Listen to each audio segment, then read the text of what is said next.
श्रीगणेशाय नमः। कनकधारास्तोत्रम्।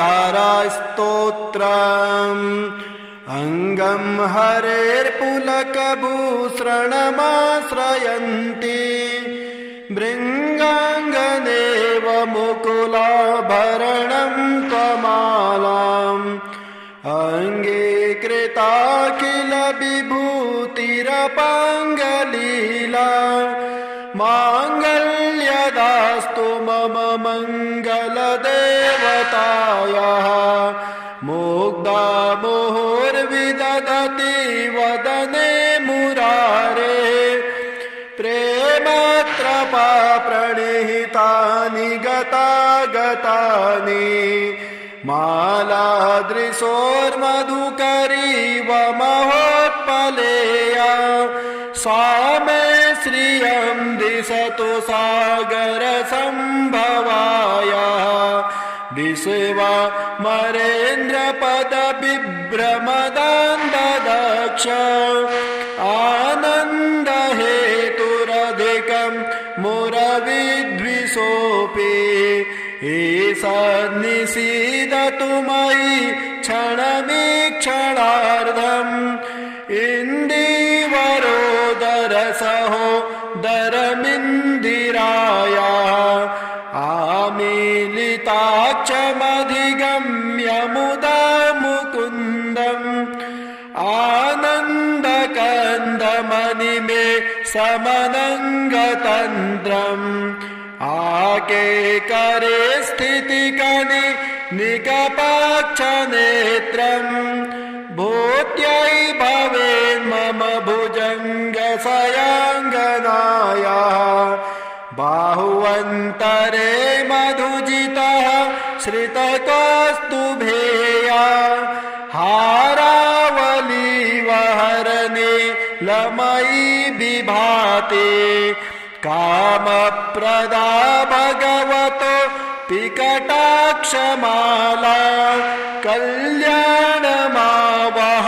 मे कमलालयायाः। कालाम्बुदालिललितो रसिकैटभारे धाराधरे स्फुरतिया तडदङ्गनेवा मातुः समस्तजगतां महनीयमूर्तेः भद्राणि मे दिशतु भार्गवनन्दनायाः। प्राप्तं पदं प्रमथतः खलु यत्प्रभावात् माङ्गल्यभाजि मधुमाथिनि मन्मथेन मय्यापते तदिहमन्तरमीक्षणार्धम् मन्दालसं च मकरालयकन्यकायाः। दद्यादयानुपवनो द्रविडाम्बुधाराम् अस्मिन्न किञ्चन विहङ्गसि सौविषणे दुष्कर्मगार्ममपनीयचिराय दूरम् नारायण प्रणयनि नयनाम्बुवाः। इष्टाविशिष्टमतयो पिययार्धदृष्ट्या त्रेविष्टपपदं सुलभं लभन्ते दृष्टिः प्रहष्टकमलो दरदीप्तिरिष्टाम् पुष्टिं कृषेष्ट मम पुष्करविष्टरायाः। गिरदेवतेति गरुडध्वज सुन्दरीति शाकम्भरीति शशिशेखरवल्लभेति सृष्टि स्थिते प्रलयके लिषु संस्थितायै तस्यै नमस्त्रिभुवनैकगुरोस्तरुण्यै श्रुत्यै नमोऽस्तु शुभकर्मफलप्रसूत्यै राज्ञै नमोऽस्तु रमणीयगुराणवायै शक्त्यै नमोऽस्तु शतपत्रनिकेतनायै पुष्ट्यै नमोऽस्तु पुरुषोत्तमवल्लभायै नमोऽस्तु नालेकनिभाननायै नमोऽस्तु दुग्धोदधिजन्मभूम्यै नमोऽस्तु सोमामृतसोदरायै नमोऽस्तु नारायणवल्लभायै सम्पत्कराणि सकलेन्द्रियनन्दनानि साम्राज्यदानविभवानि सरोरुहाक्षि तद्वन्दनानि दुरिताहरणोद्यतानि मामेव मातरनिशं कलयन्तु मान्ये यत्कटाक्षसमुपासनविधिः सेवकस्य सकलार्थसम्पदः शन्तनोति वचनाङ्गमानसौ त्वां मुरारी हृदयेश्वरे भजे सरसिजनिलये सरोजहस्ते धवलतमां सुखगन्धमाल्यशोभे भगवती हरिवल्लभे मनोज्ञे त्रिभुवनभूतिकरी प्रसीद मह्यम् दिग्धस्थितिभे कनककुम्भमुखावसृष्टा स्वरवाहिनी विमलचारुजुलप्लुताङ्गीं प्रातर्नमामि जगतां जननीमशेषां लोकाधिनाथगृहिणी ममृताब्धिपुत्रीं कमले कमलाक्षवल्लभे त्वां करुणापूरितरङ्गितैरपाङ्गैः अवलोकय मामकिञ्चनानां प्रथमं पात्रं कृत्रिमं दयायाः स्तुवन्ति ये स्तुतिभिर्भूरिवहं त्रयेमये त्रिभुवनमातरं रमाम् गुणाधिकाराः गुरुतर भाग्यभागिनो भवन्ति ते भुवि बुधभावितास्याः नमोऽस्तु हेमाम्बुजपीठिकायै नमोऽस्तु भूमण्डलनायकायै नमोऽस्तु देवादिदयापरायै नमोऽस्तु सर्वाङ्गयुधवल्लभायै नमोऽस्तु देव्यै भृगुनन्दनायै नमोऽस्तु विष्णोरुरसिस्थितायै नमोऽस्तु लक्ष्म्यै कमलालयायै नमोऽस्तु दामोदरवल्लभायै नमोऽस्तु कान्त्यै कमलेक्षणायै नमोऽस्तु भूत्यै भुवनप्रसूत्यै नमोऽस्तु देवादिभिरर्चितायै नमोऽस्तु नन्दात्मजवल्लभायै देवे प्रसीद जगदेश्वरे लोकमाता कल्याणगात्रि कमले क्षणजीवनाथे दारिद्र्यभीतिहृदयं शरणागतं माम् आलोकय प्रतिदिनं सदयैरपाङ्गै सदरैरपाङ्गै श्रीसूक्तम् ॐ हिरण्यवर्णां हरिणीं सुवर्णरजतस्रजां चन्द्रां हिरण्यमयीं लक्ष्मीं जातवेदो म आवह ताम् आवह जातवेदो लक्ष्मीमनपगामिनीं यस्यां हिरण्यं विन्देयं गामत्स्वं पुरुषानहम् अश्वपूर्वां रथमद्यां हस्तिनादप्रबोधिनीं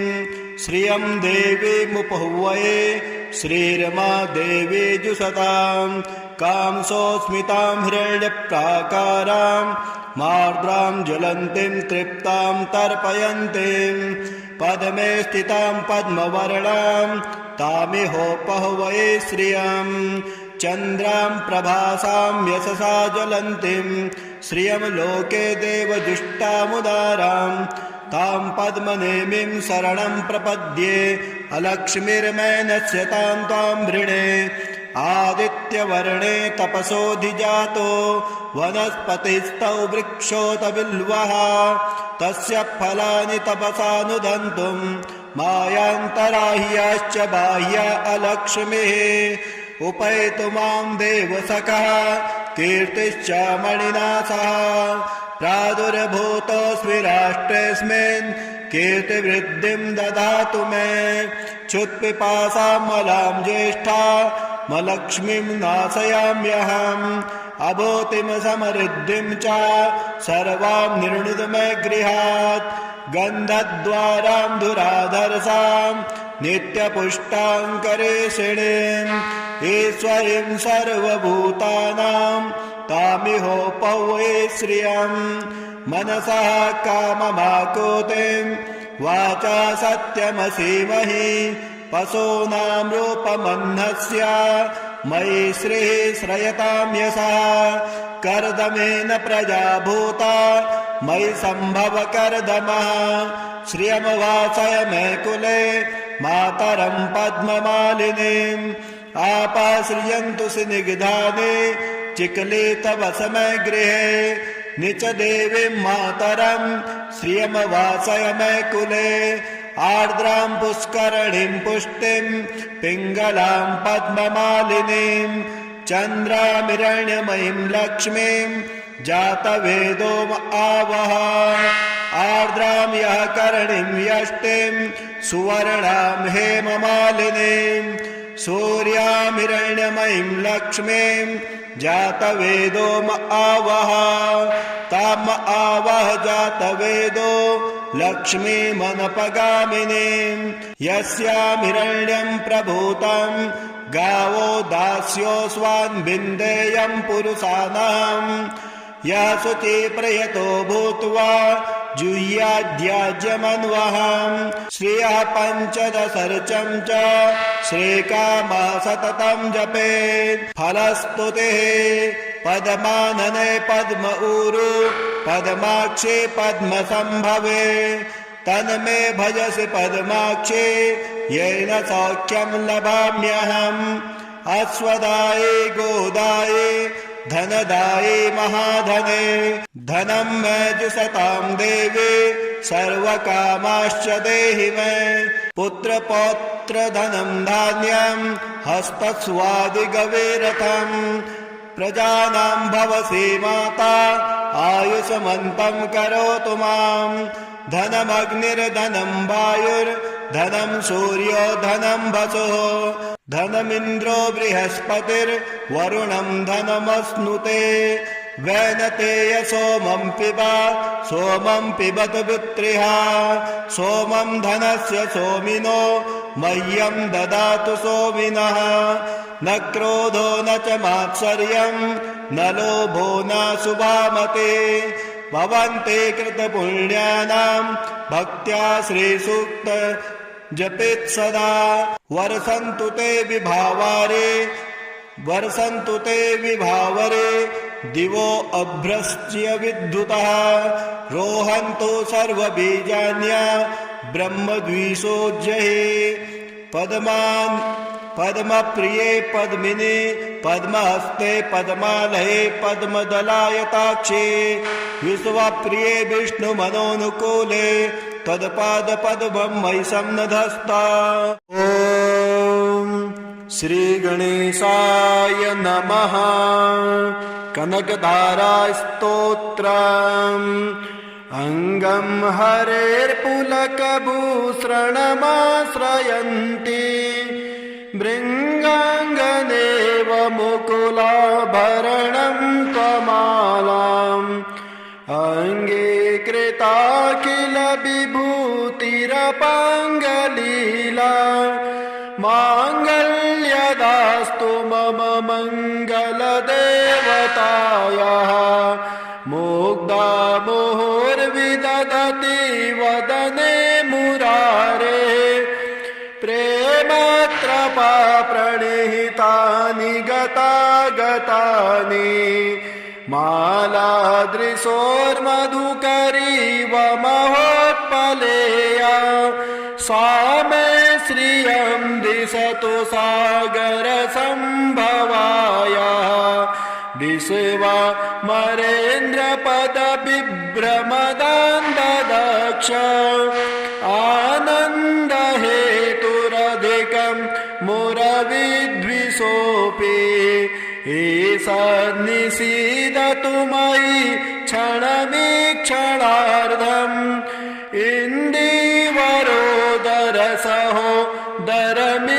इन्दीवरोदरसहोदरमिन्दिरायाः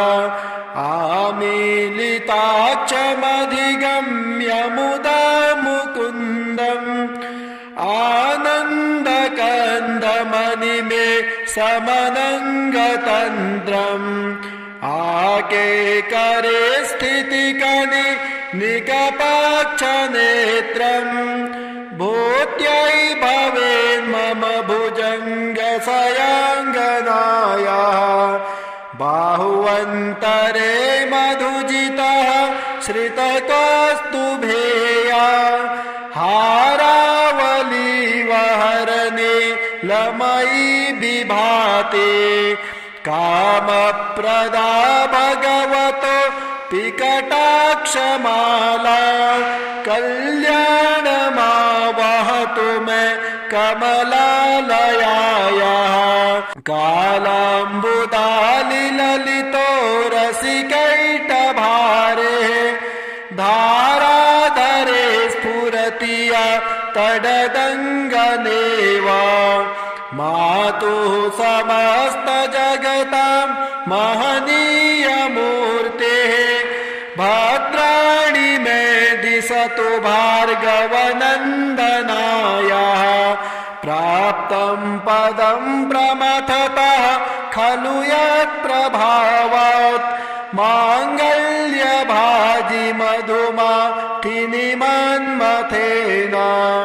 मय्यापते तदिहमन्तरमीक्षणार्धम्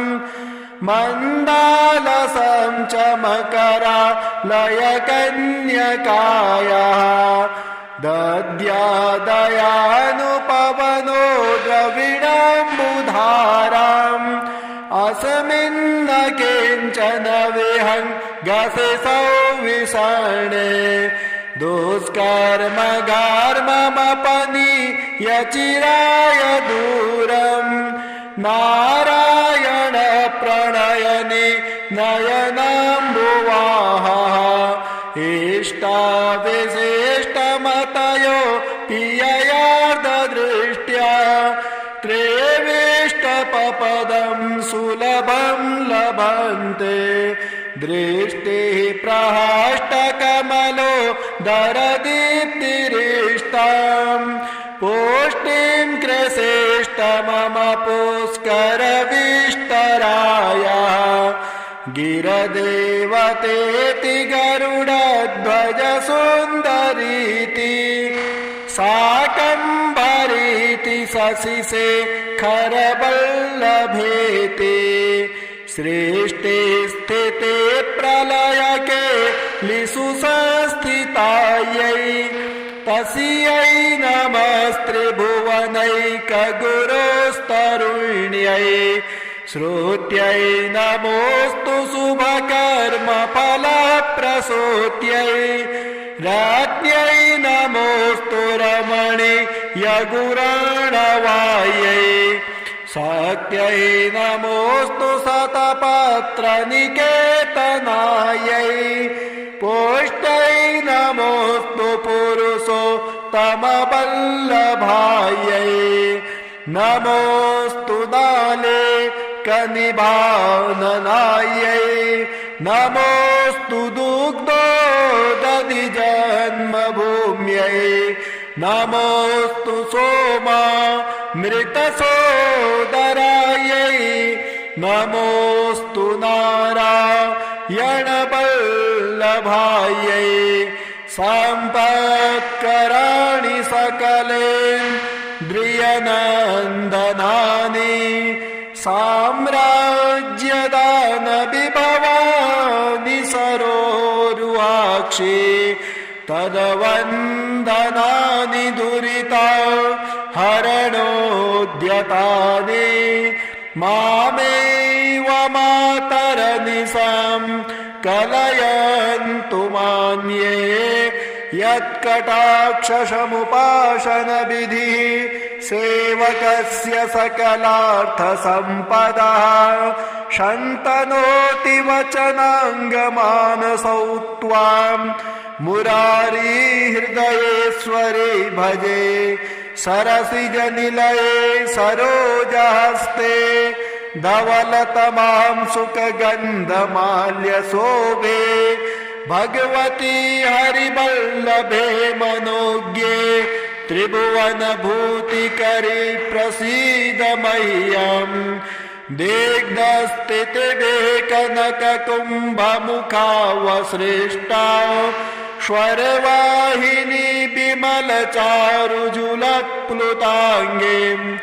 प्रातर्नमामि जगतां जननीमशेषा लोकाधिनाथ गृहिणी ममृताब्धिपुत्रीं कमले कमलाक्षवल्लभे त्वां करुणापूरितरङ्गितैरपाङ्गैः अवलोकय मामकिञ्चनानां प्रथमं पात्रं कृत्रिमं दयायाः स्तुवन्ति ये स्तुतिभिर्भूरिवहं त्रयेमये त्रिभुवनमातरं रमां गुणाधिकाराः गुरुतर भाग्यभागिनो भवन्ति ते भुवि बुधभावितास्याः नमोऽस्तु हेमाम्बुजपीठिकायै नमोऽस्तु भूमण्डलनायकायै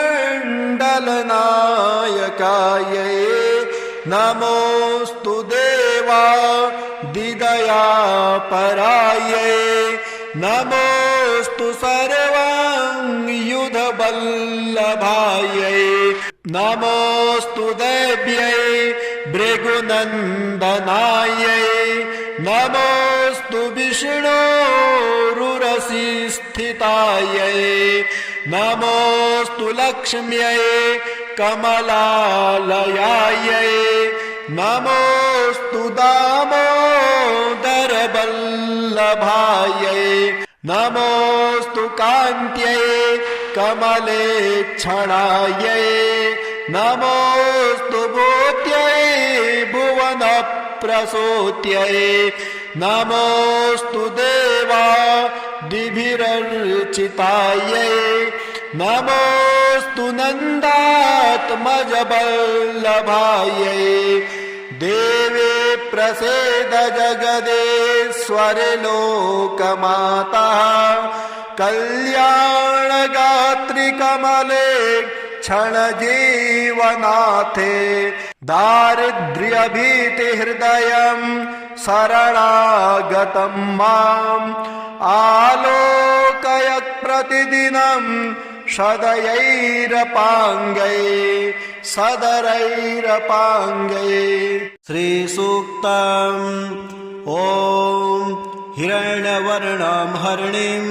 सुवर्णरजतस्रजां चन्द्रां हिरण्यमयीं लक्ष्मीं जातवेदो आवह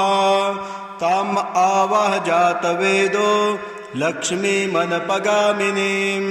यस्यां हिरण्यं विन्देयं गामत्स्वं पुरुषानहम् अश्वपूर्वां रथमद्यां हस्तिनादप्रबोधिनीं श्रियं देवीमुपहुवये श्रीरमा देवी जुषतां कांसोऽस्मितां हिरण्यप्राकारां मार्द्रां ज्वलन्तीं तृप्तां तर्पयन्तीं पद्मे स्थितां पद्मवर्णां तामिहोपहवये श्रियं चन्द्रां प्रभासां यशसा ज्वलन्तीं श्रियं लोके देवजुष्टामुदारां तां पद्मनेमिं शरणं प्रपद्ये अलक्ष्मीर्मैनस्य तां त्वां वृणे आदित्यवर्णे तपसोऽधिजातो वनस्पतिस्तौ वृक्षोत बिल्वः तस्य फलानि तपसानुदन्तुं मायान्तराह्याश्च बाह्या अलक्ष्मीः उपैतु मां देवसखः कीर्तिश्च मणिना सह प्रादुर्भूतोऽस्मि राष्ट्रेऽस्मिन् कीर्तिवृद्धिं ददातु मे क्षुत्पिपासामलां ज्येष्ठामलक्ष्मीं नाशयाम्यहम् अभूतिं समृद्धिं च